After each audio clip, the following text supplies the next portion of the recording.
FORA.tv. The world is thinking. Darfur is Dying is one of the famous games that were made by a group out of USC, distributed by MTVU. And it was a game that you could play a character in Darfur, and then you could send letters to Congress members or the president.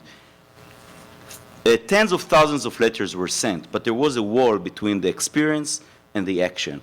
And I think that what those new forms of gaming are opening for us is a tighter integration, a smoother integration of the real world into the game.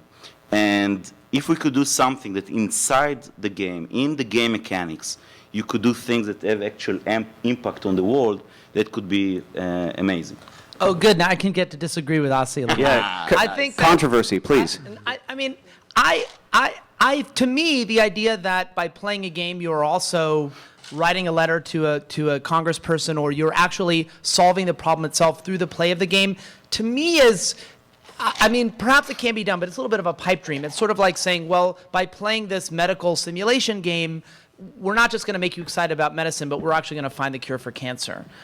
So I feel that there's nothing wrong. Isn't that crowdsourced medicine? Isn't that the new hip new thing? You like that? There's actually nothing wrong with doing a work which simply takes seriously an important social or human issue as its subject matter or content, whether you're, in any whatever strategy that is. But I think that it's what I see too often when I've been working with nonprofit organizations is a desire that Asi is talking about, which is that we don't want this game to be about a subject. We don't want it to sort of virally spread important information about an issue or get people involved in some way, but we want it to actually also solve the problem. And I feel that that's just loading too much to bear on the shoulders of games that to do policy work, to do activism work, and to also do everything that a social issue game is trying to do, which is invent new kinds of games on subjects that have never been